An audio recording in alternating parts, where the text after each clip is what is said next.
ఒకసారి ధారాగోపి గారితో మాట్లాడదాం. ధారాగోపి గారు, ఒక ల్యాండ్ మార్క్ జడ్జిమెంట్ నికార్సైనటువంటి జర్నలిజానికని చెప్పొచ్చా నేను సుప్రీంకోర్టు ఇచ్చినటువంటి తీర్పు? సార్ నమస్కారం. మీకు ప్యానలిస్టులకి సాక్షి ప్రేక్షకులకి నమస్కారం. నమస్తే.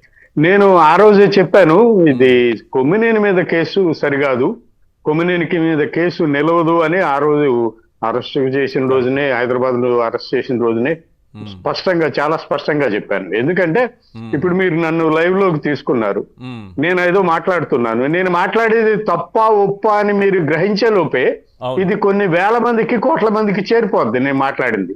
సో దీన్ని బేస్ చేసుకొని కేసులు పెట్టడం అనేది సబబు కాదు. నీకు అంతగా కేసులు పెట్టాలనిపిస్తే మాట్లాడుతున్నా నాపై పెట్టుకోవచ్చు, అందులో అభ్యంతరం ఏమీ లేదు. అట్లా ఎవరిపైన ఇప్పుడు లైవ్ లో వస్తున్నాం కాబట్టి లైవ్ లో వచ్చే వాళ్ళు మాట్లాడే దాన్ని బట్టి దాని ఉచితమా అనుచితమా ఏదో చూసుకొని మాట్లాడుకోవాలి, కేసులు పెట్టుకోవాలి. అసలు టీవీ చర్చల మీద కేసులు ఏంటనేది నాకు అర్థం కావటం లేదు. టీవీ చర్చల మీద కేసులు ఎట్లా పెడతారు, ఏ ఏ ఏ పద్ధతిలో పెడతారు? పైగా ఎస్సీ ఎస్టీ కేసు పెట్టారు, అది చాలా దుర్మార్గం.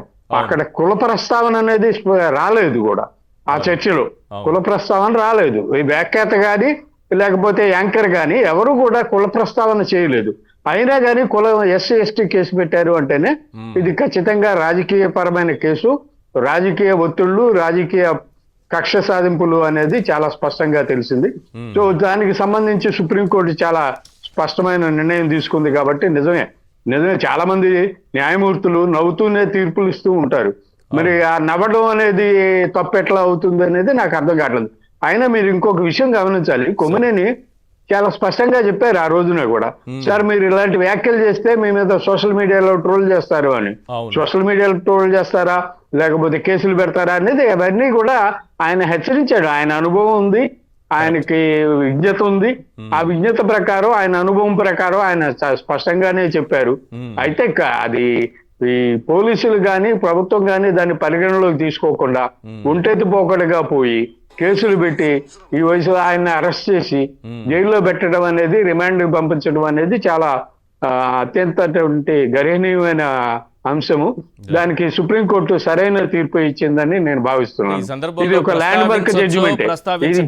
తెలియదు కానీ ఈ సందర్భం మీరు కూడా ఓపెన్ గా మాట్లాడతారు లేదని, మీరు కూడా ఒక బాధితులే నాకు తెలిసి.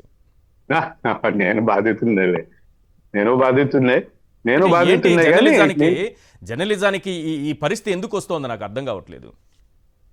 అంటే ఎట్లా ఉంది అంటే ఏమి రాసినా తెలుగుదేశాన్ని సపోర్ట్ చేస్తూ ఏం మాట్లాడినా ఏమి రాసినా బోసడికి అన్న వెధవలు అని రాసిన, హెడ్డింగ్లు పెట్టి రాసిన వెధవలు అని వాళ్ళకి చెల్లుతుంది, దాన్ని సమర్థిస్తారు.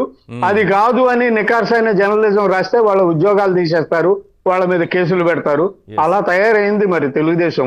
ఎందుకో నాకైతే అర్థం కాలేదు. ఎన్టీ రామారావు ఉన్నప్పుడు తెలుగుదేశం ఈ పద్ధతిలో ఉండేది కాదు. నేను చూశాను ఎన్టీ రామారావుని ముఖ్యమంత్రిగా 2 దఫాలుగా చూశాను. నేను ఎన్టీ రామారావుని బెజవాడలో కలిశాము, హైదరాబాద్ వచ్చి కలిశాము, మాట్లాడేవాడు, చాలా ఆప్యాయతగా ఉండేవాడు ఆయన. కానీ మరి తెలుగుదేశం పార్టీ ఇప్పుడు ఎందుకు ఇట్లాంటి కక్ష పూరిత రాజకీయాలు చేస్తుందో తెలియదు. తనని వ్యతిరేకించే జర్నలిస్టులకి ఉద్యోగాలు పోవాలి, లేదా ఆ జర్నలిస్టులు జైళ్లలో ఉండాలి అనే పద్ధతి ఒకటి తీసుకున్నట్టుగా చాలా స్పష్టంగా కనిపిస్తోంది. మరి ఆ పద్ధతి అయితే కొనసాగటం కరెక్ట్ కాదు. అది రైట్.